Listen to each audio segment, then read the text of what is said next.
antara income sama outcome itu biar balance. Oh, itu berarti Ini konteksnya anak muda ya. anak muda ya. Yang akan direspon oleh otak saya terlebih dahulu adalah perut saya. Benar.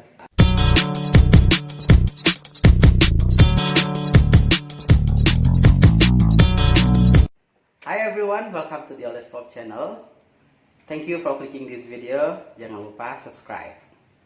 Well, ini Al, dan Kak Al kali ini mau nemenin aku ngobrol. Mas Oles gimana kabar? Baik. Aku juga baik. So, lagi sibuk apa Kak?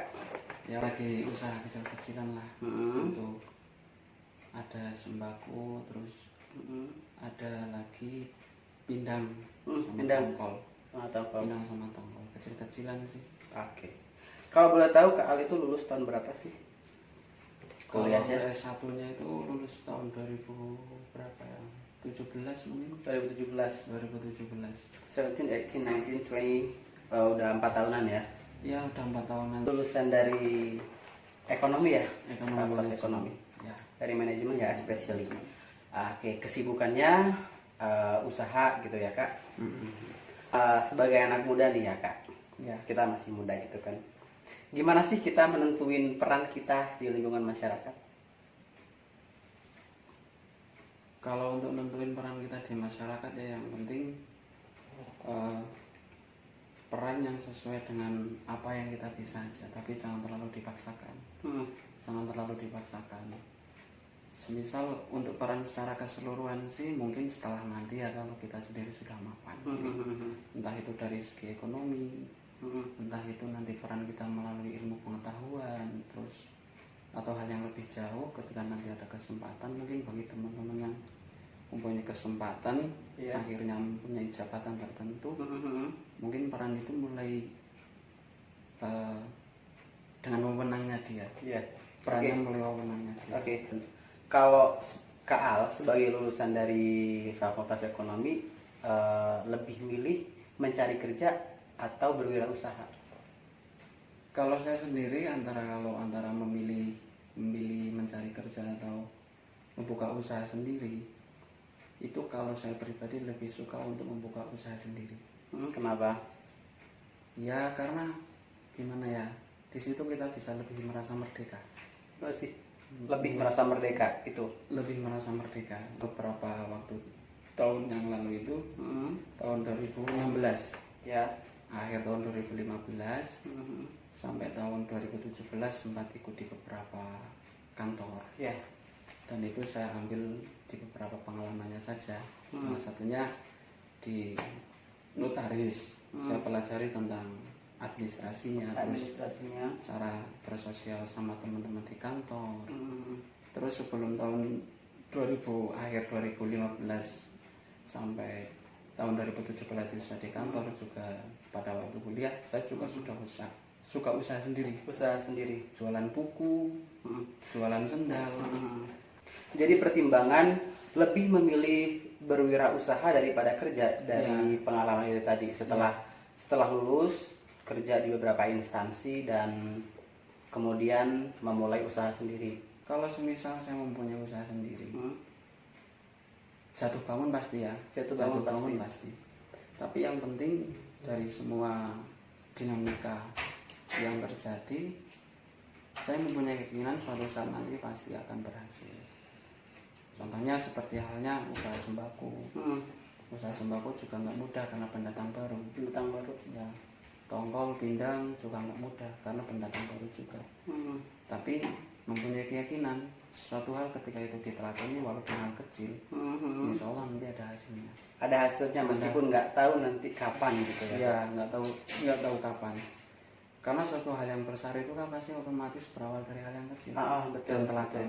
Maka bismillah, memang pegangan dari awal ini yang penting telaten, terus wanen, terus berani.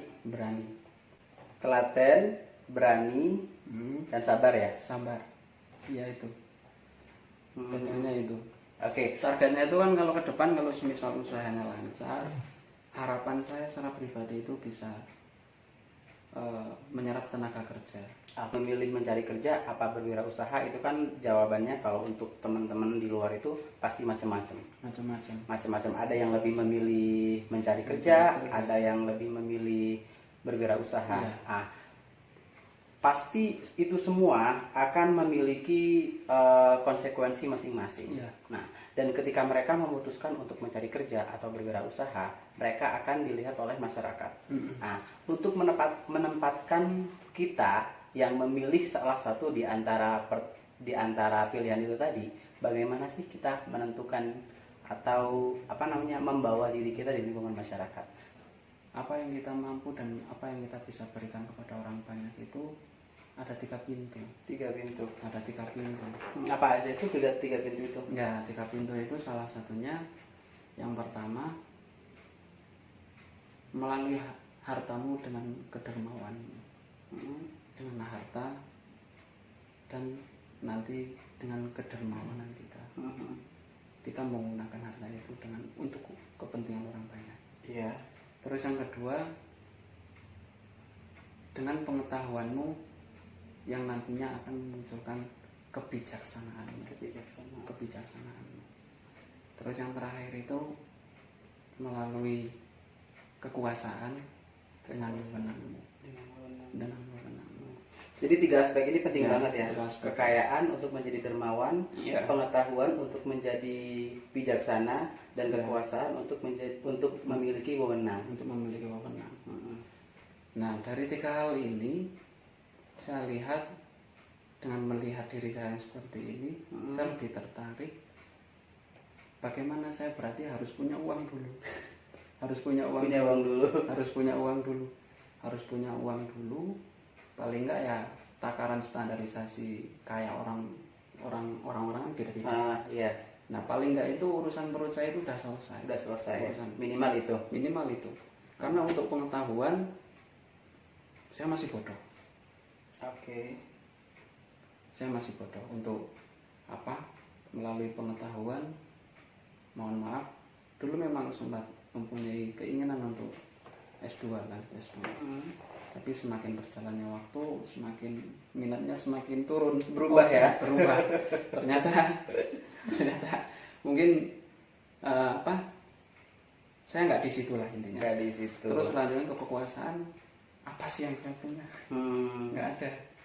Atau jalur untuk masuk ke sana juga kurang dalam artian diri saya belum ke sana. Passionnya belum ke sana ya. Jadi pada dasarnya anak muda khususnya fresh graduate kayak gitu kan, itu harus menentukan, itu harus sadar 3 aspek itu tadi untuk kita itu mau berperan di mananya gitu. Itu kan 3 poin ini kan jangka panjang. Di antara 3 hal ini nanti kita menentukan sesuai dengan passion pribadi masing-masing. Kalau semisal saya suka dagang, targetnya berarti saya harus kaya dulu. Harus kaya dulu. Semoga nanti harapan saya ketika nanti saya sudah kaya, punya banyak harta, paling enggak nanti ini bisa saya manfaatkan, berbagi dengan sesama. Karena logikanya gini Mas Famis, logikanya gini. Misal gini nih. Iya. Saya menginginkan dan apakah mungkin saya mampu memikirkan perut Mas Holis? Sedangkan logikanya adalah perut saya belum bisa teratasi. Yang notabene lebih dekat dengan otak saya. Benar. Otomatis ketika perut saya lapar, perut Mas Holis lapar, yang akan direspon oleh otak saya terlebih dahulu adalah perut saya. Benar. Nalar sederhanaku seperti itu, maka ya paling enggak kalau ingin berjuang untuk orang lain, kebutuhan pribadi paling enggak harus tercukupi. Walaupun standar tercukupi atau terselesaikan itu relatif ya, dengan cara yang beda-beda. Yang namanya cukup kalau tanpa diimbangi rasa syukur itu enggak ada selesai. Tapi kalau seberapapun yang Tuhan berikan kepada kita selalu mengucapkan alhamdulillahirabbil alamin, dan diiringi dengan perilaku kita yang mencerminkan kita syukur. Insya Allah nanti ada jalan kita untuk membantu sesama. Oke. Selanjutnya, ngomong-ngomong tentang syukur nih ya. Ketika kita sudah memilih jalan kita mau berwirausaha ataupun mencari kerja, kita akan mendapatkan pemasukan dong kayak gitu. Ya. Dan kita juga tidak bisa dielakkan juga kalau kita itu akan melakukan sebuah pengeluaran.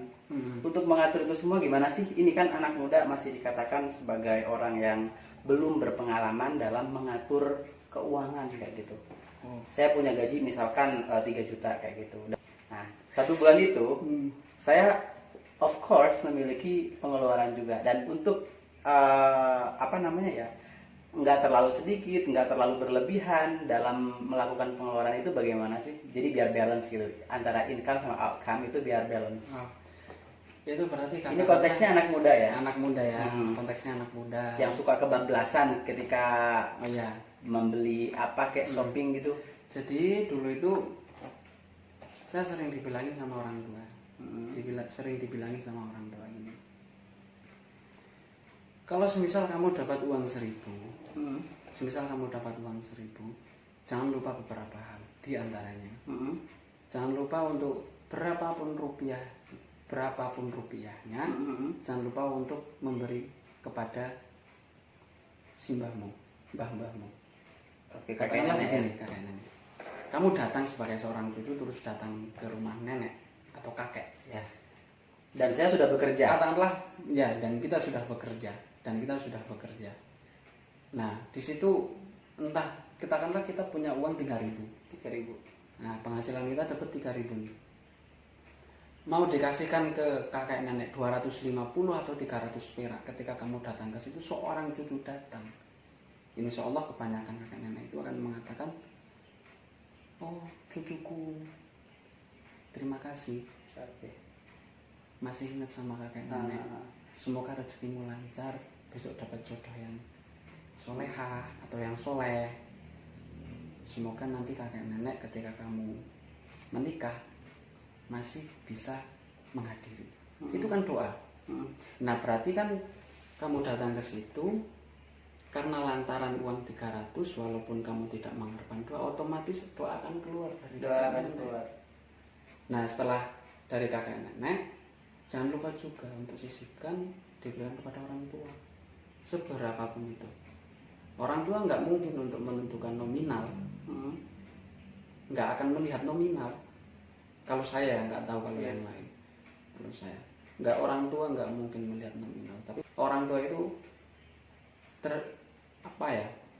senang. Oh, ternyata anak saya itu sudah bisa bekerja dan tidak lupa dengan orang tuanya. Tanpa kita minta, otomatis orang tua pasti akan mendoakan.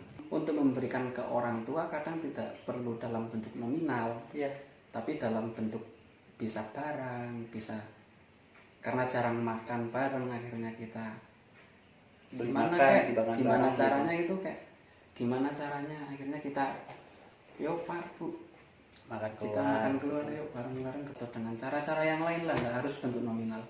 Tadi yang pertama kakek nenek, terus yang kedua orang tua, yang ketiga itu jangan lupa sama kalau ada sisiannya itu sama anak yatim.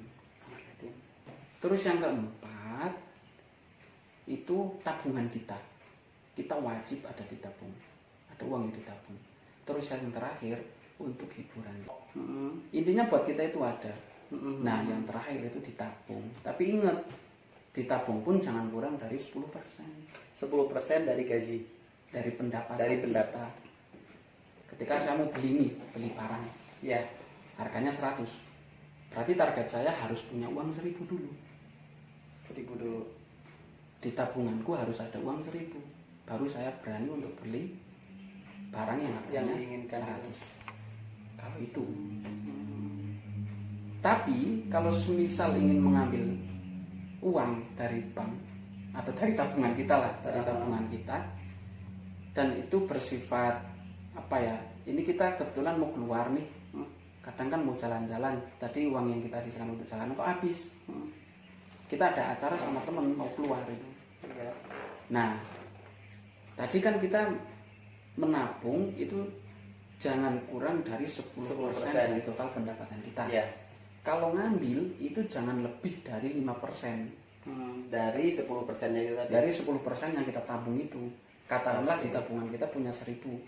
Maka jangan ngambil 100. maka ngambilnya cukup 50 kayak gitu. Kalau itu nggak krusial banget maksudnya. Penyisihan tadi itu ketika kita dalam situasi urgent dan kita uang yang kita harus sisihkan untuk pengeluaran kita bulanan itu udah habis, kita ngambilnya tidak boleh lebih dari 5% dari tabungan per bulannya itu. Iya, tapi jangan sesering mungkin. Jangan sering ngambil.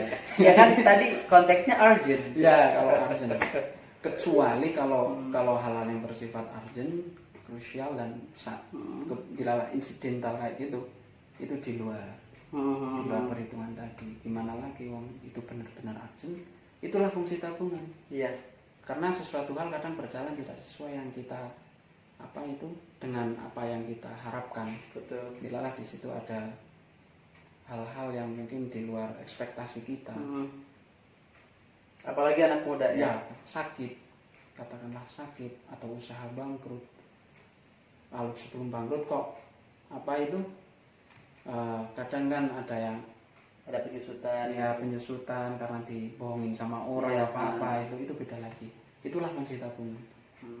Gitu. Jadi wajib untuk nabung. Wajib ya. Percayalah, karena uang tabungan itu insya Allah pasti akan bermanfaat. Ya. Biar nggak kebanyakan utang.